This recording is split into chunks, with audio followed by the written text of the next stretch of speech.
नमस्कार, फिर से एक नए वीडियो में आप सभी का स्वागत है। और अभी आप देख रहे हैं भोजपुरी मस्त न्यूज। चैनल पर नया तो चैनल को आप लोग सब्सक्राइब कर लीजिए। आगे वीडियो भोजपुरी संबंधित आप सभी को मिलता रहेगा।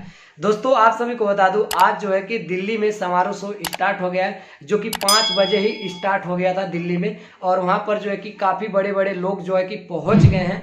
जैसे हमारे भोजपुरी के पावर स्टार पवन सिंह भी पहुंच गए हैं और सोनू सुधाकर, मतलब बहुत सारे लोग जो है कि हिंदी के भोजपुरी के सभी लोग जो है कि वहां पर मौजूद हो गए हैं। और वहां से जुड़ी खबरें जो है कि जैसे ही मेरे पास कोई अपडेट आएगा, आप सभी को मैं सारा अपडेट आप सबके बीच में लाऊंगा। तो मैं सोचा कि आप सभी को एक बार पर्सनल आकर बोल दूं कि जो है कि वहां पर बहुत सारे जो है कि इतना अच्छा मतलब स्टेज वहां का सजा हुआ है। जो भी वहां हमारे भोजपुरी को लेकर बातचीत होगा, हमारे भोजपुरी कलाकारों के लेकर बातचीत होगा, भोजपुरी में कैसे कैसे क्या होगा। कि काफी भाई लोगों का क्वेश्चन ये भी था कि केसारी लाल जी क्यों नहीं गए।